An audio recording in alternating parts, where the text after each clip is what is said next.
Hey, this is Cameron, and welcome to the Reaction Log. Whoa, whoa, whoa! Today's a very special episode of the Reaction Log because I will be featuring Rick Beato and Charlie Puth. Whoa, whoa, whoa. Again, I know. Whoa, look at that hat, bro. Oh my goodness. He looks like a Suno-sponsored musician. Look at him. It was between this one and the JD Beck and Domi video. I feel like there's gonna be more educational moments to gather from this one. Because what I remember from the last one is they started talking about like art and stuff. It's just like, shut up. Like, I don't, what are you talking about? So we're gonna go into Charlie Puth today. Also, today is my first day of grad school and I'm spending it here in my apartment filming videos. Today's the first day. There's no classes though, so it's fine. I've talked about this. My schedule's easy this semester. I could have made it hard too. I could have had a hard life, but I chose an easy life. And I stand by that decision every single time I make it. Easy life. Speaking of an easy life, let me go ahead and introduce myself. I am a classical guitarist here on YouTube. And what does it mean to be a classical guitarist? It means that you love music, but you love that easy life. What's the hardest part about being a musician? It's dealing with other people, it's dealing with bandmates and stuff. Classical guitarists, you just have to deal with yourself, which maybe that's difficult. Yeah, that's what I got for you. Hey, let's go ahead and jump into this Charlie Puth interview, and I'm going to try to bring some classical perspective. I'm gonna make a mockery of the whole thing. I'm gonna make a bunch of poopy, farty jokes, probably. And just sit back and relax and enjoy yourself, and here we go. What are we listening to here? In the last Charlie Puth video, I played like 3 seconds of one of his TikTok songs, and I got a copyright. I had to like mute it out and post. I appreciate you guiding us through your music, just in case you can't hear that. Sorry. Man, don't overplay, bro. Just chill. You don't want to shred too hard over this thing. Man, where's Kenny G when you need him? I'm not a huge fan of this kind of music, and that's nothing against Charlie Puth. He seems like a fun, normal, interesting guy. But this music reminds me of like the perfect kind of pop music that just anybody can listen to, but nobody really feels that passionately about. Like these lyrics, does anybody ever really feel connected with the idea of changing over time? It's just like, yeah, of course, it's so obvious, right? Give me some edge to my lyrics, you know? I don't know, it's the same grievance with like Imagine Dragons. These are grievances that everybody talks about. You don't need to be an award-winning classical guitarist to know that Imagine Dragons is a little like, you know, lukewarm sounding a lot of the time. But that's the classical perspective I'm gonna bring. Write it with a little bit of edge. Just give it some edge, you know? Just something. This is like hour 5 of the road trip, and this comes on and you talk through the whole thing. I'm sorry, Charlie. I'm just messing with you. Are you famous enough where I can make fun of your music without me getting in trouble? Surely. Alright. It's like E flat. All by myself. Yeah. It's kind of same key too. Steve Lukather told me when they were recording that song, they didn't have the bridge. So they were getting ready to record. He's like, we need a bridge. And he sat down at the piano, and in like 2 seconds, he wrote that. You're not thinking. He probably wasn't overthinking. Right. Yeah, and that's the kind of attention to detail it takes to write that kind of music, I guess. You just kind of sit down and write the first thing that comes to your head, and then that's good enough. They're doing a lot of just talking about his music, which I'm not sure what to expect from an interview. I enjoyed the first half more when they were being a little more like esoteric, I guess. Decades and decades. I'm just gonna skip through. We're skipping like, this might end up being a nothing video. All the people that played the basic tracks of that, that's Larry Carlton on the guitar, Michael Amarty on the keyboard, Chuck Rainey on the bass, and Steve Gadd on the drums. But they are on the song Asia. The amount of times Rick brings up the song Asia is crazy. Oh man, this interview is I'm not super enjoying it right now. I was throwing some shots at Charlie Puth like about the sound of his music, I guess, but you're talking about like yacht rock right now, and that's not really my style. I feel like as guitarists we all kind of share this guitar-based lineage that a lot of times this kind of music, which is like jazzier influenced, like kind of pop rock music, we just never really get exposed to in the same way. I feel like, at least like a lot of my friends who play guitar too, a lot of them get into the harder side of rock, hard rock, and then like metal, and then like all the different progressive styles that are all technical based and stuff. And Charlie Puth is a pianist, he's not a guitarist. And I guess there's maybe just a culture of singer-songwriter pianists where they just make music that to my ears, my edgy, thrashy rock lineage ears, it just feels a little soft. So here's how we're gonna finish this out. I'm gonna review his album song by song, and I'm gonna tell you how I feel about it. And that's gonna be a wrap. Just a random album review of Charlie Puth's new album. Can't wait, guys. Let's take a look at it. Let's get the song list going. We gotta head on down over to the Wikipedia. So he debuted the songs a little bit in 2025. It was announced in October of 2025 alongside the first single Changes, and it was coming out in March of 2026. You know, that's an interesting thing too, because I feel like pop music takes such a long time to produce just because it's so like meticulously edited and stuff. I imagine the man hours going into it is quite high. Because I hear pop and it's like, can you not just write that in an afternoon and then release it? But no, I guess not. Alright, well, we got the songs here.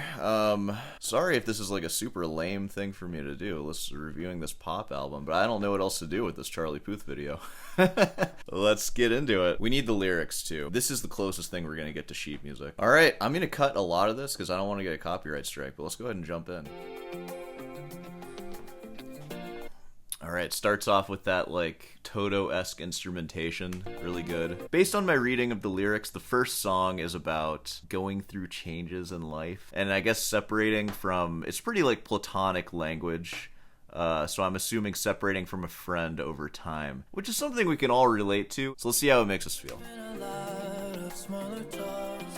There's been a lot of smaller talks. Kind of odd phrasing. Like, I feel like that line could have been workshopped a little better. There's been a lot of smaller talks. There's been many talks relative to our past, but the talks are of lesser quality. It's like it's weird how I interpret that line. It's lyrics, I know. Like, you kind of have to take what you can get a lot of times, but for the amount of time you spent, I'm expecting, like, perfection. So, I don't know.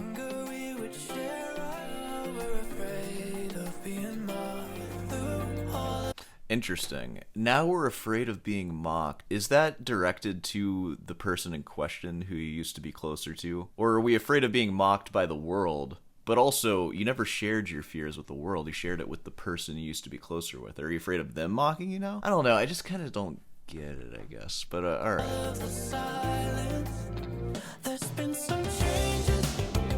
And again, I'm nitpicking the lyrics. None of this matters at all. This is like totally dumb to nitpick lyrics. The whole point of the lyrics is just to be a vehicle for the music itself, I think. The only part, in my opinion, that's really important is just the general overall vibe of what the lyrics are saying. And even if there's tons of contradictions in it, it's just like whatever, it doesn't matter. So, first chorus. Yeah, there's been some changes in our life. I can feel the distance. Space and time has made everything different. Day and night. Yeah. Alright. Hey man, I'll take it. Let's get right to the bridge. I want to hear this bridge. Alright, he has like a vocoder thing on his voice. Maybe that's just the way it is, no matter how much you're missing it. Sometimes wind blows in different. New directions, lessons are happening. It just feels like a stream of consciousness, kind of. I'm just like saying stuff. No matter how much you're missing it. Going through changes. So this whole song is about changing over time and losing a friendship due to change. Alright, got it. That's the setup for the album. Let's go to Beat Yourself Up next. That sounds like it's got a little more edge to it. Let's look up the lyrics for that. I don't know why I'm doing this. This is so dumb. You guys don't come here for this crap. I like where that's going. I like the horns. I like the bass. The only thing I don't like about it is the overall mix. I feel like it's very reverb and like in the distance. And I feel like something like that pop and bass, I'd want to hear that like right in front of my face. And those horns, doo-doo-doo, like I want that right on me. Kind of dry, honestly. It just feels a little far back. It also might be my crappy headphones. But I felt like Changes was a little more up close. Yeah, like a little bit. I don't know. Since you were a boy, you took the way you fell to the ground. So she would never. Okay. But it's okay, please don't beat yourself up. Man, this music is so not for me. I am not vibing out to Please Don't Beat Yourself Up. That's like the opposite of what I want in my lyrics. I'm like, beat yourself up. You suck. Because that doesn't do nothing but just break you in two. So I guess this song is about like being a parent, I think, and having to work hard to give your kids a better life than you had. So that's the idea of the second song, I think. When you were 17, and you were feeling so bold, nah, but you're 23, 28 more like it, and you're only worth what you sold. What? I'm not in love with these lyrics. I feel like we don't need to listen to the rest of the song. We gotta hear that bridge though. Hold on. The bridge is my favorite part of any song. You gotta feel joy and laugh till it hurts, and thank God every day you're still on this earth. You've got a voice. You got a voice. You think he's gonna start na-na-na-booing? You got a voice, got a voice. The lyrics almost feel as soft as like contemporary Christian music, where it's just like, what are we getting at with just talking about these very like lukewarm emotions? Like, there's nothing really intense about it. It's music for the most well-adjusted person on earth who like gets sad sometimes, but like they're doing well though. I just need a little pick-me-up song. Then the chorus goes, please don't beat yourself up. Like, my song is saying please in it. Like, I don't know, it's just too soft. I can't do it, man. Let's go to song 3. Cry. There we go. Cry. By Charlie Puth and Kenny G. Wonderful, dude. Let's hear that solo. But God, even just reading these, though, I promise I'm not trying to scare you. I know this life can be a lot. I don't know. Alright, I'm sorry. Trying to scare you. Life can be a lot, and you got up in your thoughts like... That does happen to me as a human being. Those things are true. Yeah. My issue is I feel like there's not a lot of poetry in this. Like, it's very just saying words. Maybe that's just not the style. Maybe I'm just used to listening to too much pop punk where it's just straight wordplay throughout the whole thing. But for an album title like Whatever's Clever, and I mean this in the least hateful way, I just feel like it's not very clever. They're almost like very Puritan lyrics. And through the ebbs and flows, life is a push and pull, but for a tree to grow, sometimes it just has to rain. Like what is that? That's not... Alright. Hey, he did, what's it called when opera singers, I forget the word for it, I need to look it up really quick, but it's when a singer, like, particularly, like, this is like an opera term, where the music reflects what the lyrics are actually saying. He did, like, sometimes it has to rain, da, da, da, da, like something falling down, like rain falls down. What's that called? Let me look that up. Okay, so I think it's madrigalism, which apparently it's a little derogatory, but text painting. And I'm just bringing that out because I thought the pre-chorus was a little, like, underwritten, but there is text painting at the end, which is, like, kind of cool, I guess. I don't know. Depends on who you ask. I think it's cool. All right. Everybody cries. Everybody cries. I'm about to start crying. Listen to this. It's all around you like a lasso. So if you ever feel the doubt, there's a line to pull you out. Hey, all right.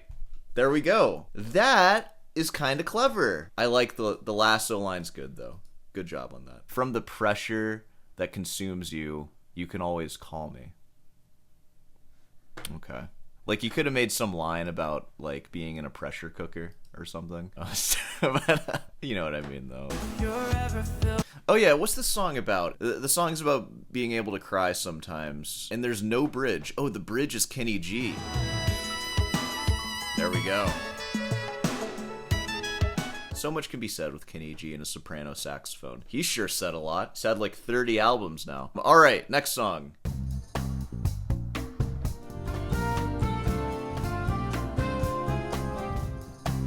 Okay, I think so far I like this one the most, just musically. It kind of reminds me of like some Burt Bacharach arrangement or something. Not bad, I like it.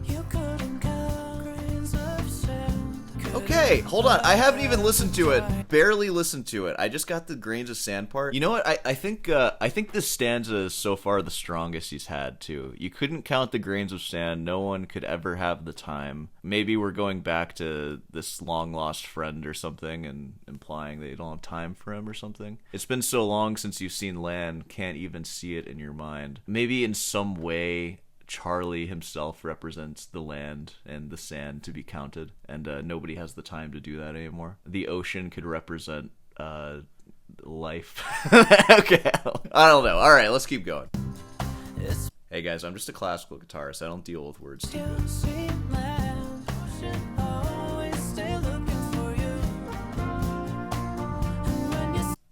okay. I'm not hating this. I think Washed Up is his strongest song so far. Just like musically, lyrically, it's all good. Let's hear this chorus. Even when you're washed up, help even when it's time. On a lonely night, I'll be the first there until you say you're alright. This wasn't text painting this time, but I feel like the "say you're alright" is the weakest part of this chorus, but he covered it up nicely with a vocal run. If you have a crappy lyric, just do something acrobatic and that makes it better. I think, right? Like, that makes sense. Or add some harmonies or whatever. Just distract from that part. Strong chorus, though. Even when you're washed up on the lowest tide, you never ask for help, even when it's time. I'm not a fan of how he ends these lines. I feel like he could have done something better there. I'm not going to give a suggestion on what it is, because I can't do it either. I'm saying all this, it really doesn't matter. Like, the quality of the lyrics don't matter. I'm just reviewing the album, and this is how I feel. Let's keep going. All right.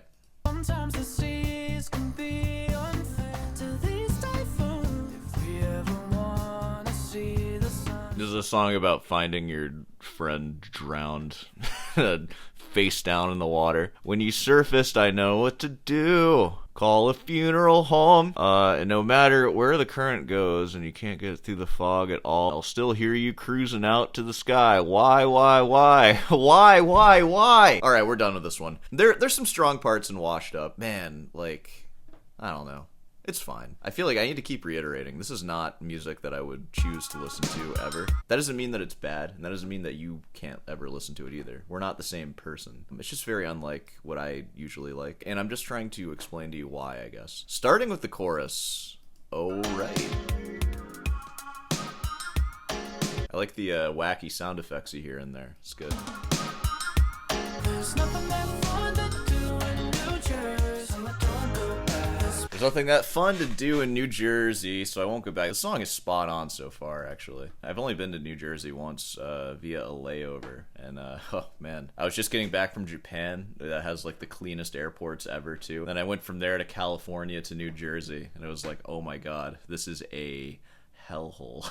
This is crazy bad. In fact, every American airport sucked. The one in California was probably best, but then in New Jersey and then in Charlotte, it was just like, oh my god, these are terrible.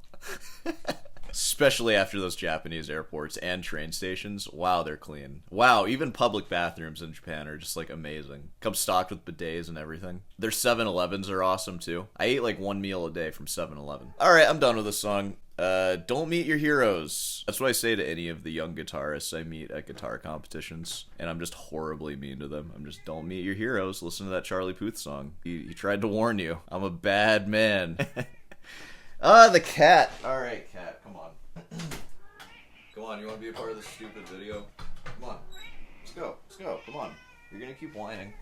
Let's listen to Charlie Puth together. Oh, yes.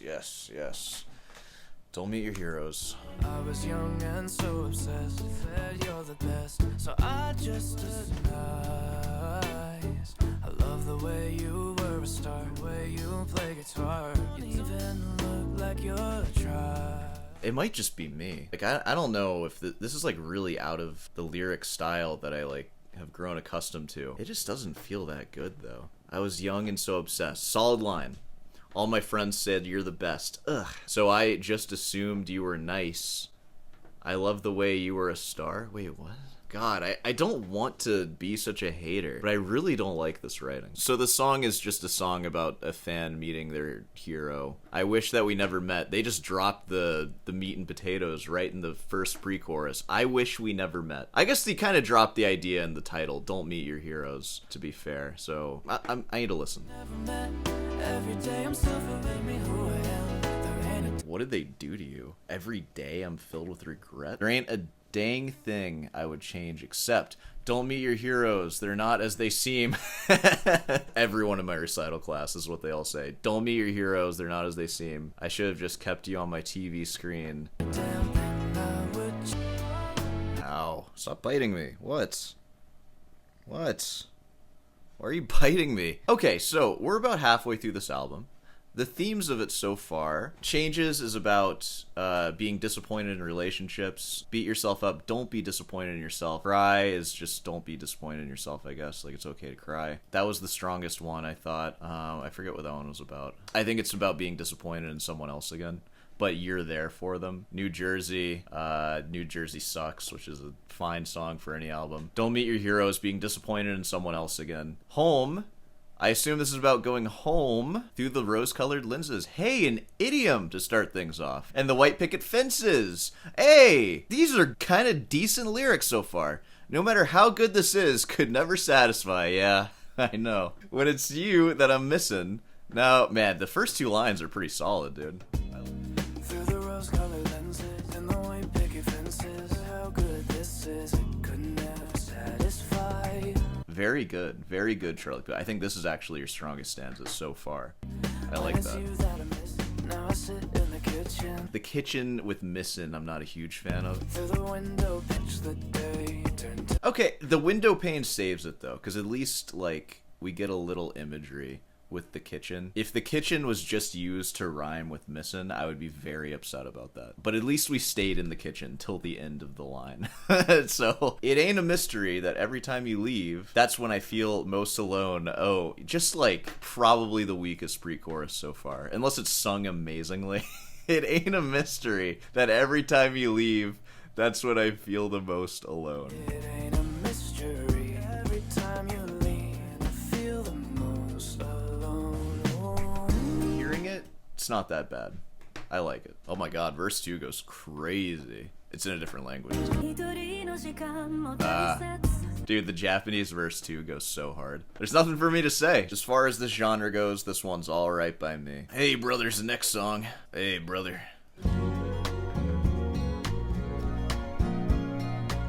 Okay, interesting intro. Very Burt Bacharach-y still. I can tell that's probably a big influence. Let's keep it It's going. amazing how the years go by so. It feels like yes, class. I still look at you the same. I don't know. Again, I just feel like the presentation of these lyrics is just a little... It's just not my style. I really don't like it.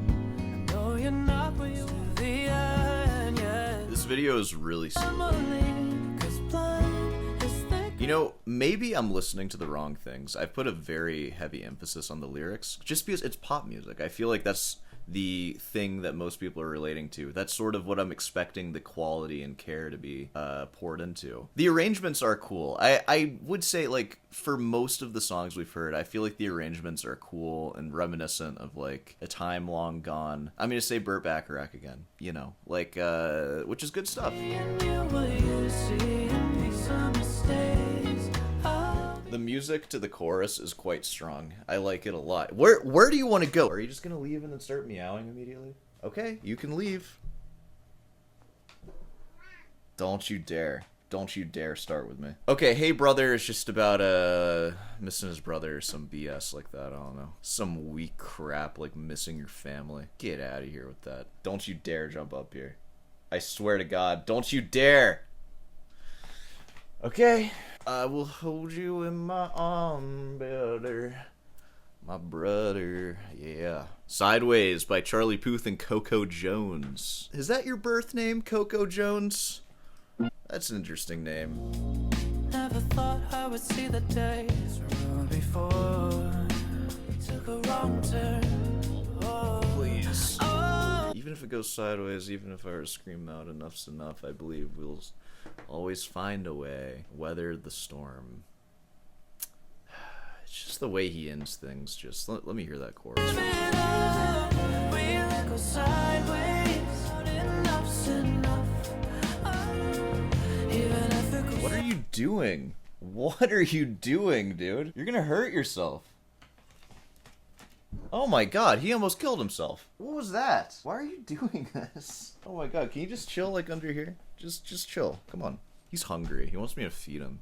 I gotta finish my Charlie Puth review. Let me work. This is an important work. We all need the conclusion to this thing. This song's about, like, throwing caution to the wind with a new lover, I think. Even if it goes sideways. Love in exile. Ooh. Spicy.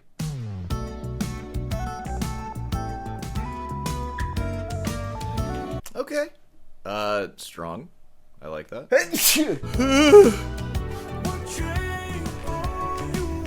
What changed? Things are always changing, huh? Let's just go right to the chorus. I'm done with this. I don't want to do this anymore.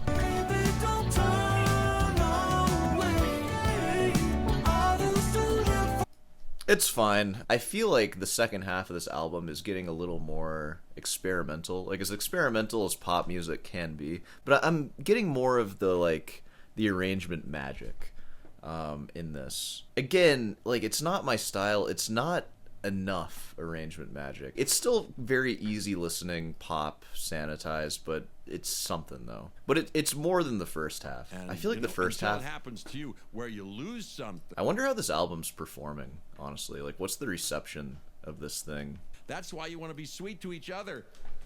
Did he have to credit Jeff Goldblum just for that intro? Dude, I would have just stolen that. I wouldn't know it. And that's when you until it happens to you. Solid intro. Not gonna listen to the rest of it. I used to be cringe. That's just like me. I used to be cringe too, and now I'm awesome. Guitar. Okay. Sounds like a show. Okay. Ooh, actually, I like how this sounds. Just from hearing the first lyric, I like his voice with the guitar a lot. I feel like he should have pursued that. I used to be cringe. I could fit in and never see the table. Dude, I'm into this one. Why are the lyrics wrong always? Oh my god, I want to read the lyrics. This website sucks, dude. I keep clicking on it and it keeps bringing me not there. Genius.com? More like moron.com, am I right, everybody? I used to be cringe just to fit in, just to have a seat at the table. Time passed me, it did. Burn more than one bridge, please forgive me if you're able. Dude, great lyrics. I love this so far. And with the guitar and your voice, best track. Time passed me, it did. I used to dream of buying mansions. Okay, probably my favorite song in the whole album. I used to be cringe. I feel like even the X factor of this song, I feel like it could pop off into something really big in like a TikTok trend or something. And the song is the best. You know what? We'll listen to the bridge. Oh, it's just ooze. Never mind. We're not listening to that. Some of the good things. I like the arrangements. Like I said, I feel like they're reminiscent of a time long past. I like Burt Bacharach mixed with Toto. And it's nice hearing somebody making music like that, I guess. That's cool. I'm not a fan of the poetry. I feel like a lot of the lyrics are pretty ill-considered. And they're just very plainly written, and I feel like a lot of thought just didn't really go into them. And that's not a huge deal, but, like, I'm judging it on that, so that's one thing. Favorite song is I Used to Be Cringe. I like that song. I might, like, I won't, but I might honestly listen to that in its entirety, maybe today or something. His voice with the acoustic guitar sounds really good. I like that. So I guess all in all, I'm gonna give this album, like, on the pop score, maybe like a 5 out of 10 or something. Does that seem pretty reasonable? What's the reception of Whatever's Clever? 59 user score. This is more whatever than clever. God, dude. Don't be mean. It's relatively bland, inoffensive pop music, but that's a lot more than I can say for most of his discography. Wow. Jesus, dude. Hey, what can be said about my discography? What have I written, right? I generally love Charlie Puth. He's one of those artists where you don't realize how many of his songs you actually like until you look at his discography. That's kind of funny. Yeah, he has that one song that was in Fast and Furious, like I said. Yeah, I'd probably give it like a 50 score, and it's well produced and all that. It's definitely not my style, and it's way too soft. I'm not interested in listening to mildly uplifting, basically contemporary Christian music, but without the religious aspect. Yeah, I don't know. Well, that was this one. That's the end of Charlie Puth. That was the last video I'm making of him, because the interview was kind of a bad experience this time around. Hopefully that was something for you, though. And let's go ahead and wrap this video up here. Of course, if you made it this far, be sure to subscribe and leave a like. Hey, I have a recital class. Be sure to join that. That's happening this Sunday. And of course, head on down over to Rootin's Delight for some merch. And I will see you in the next one.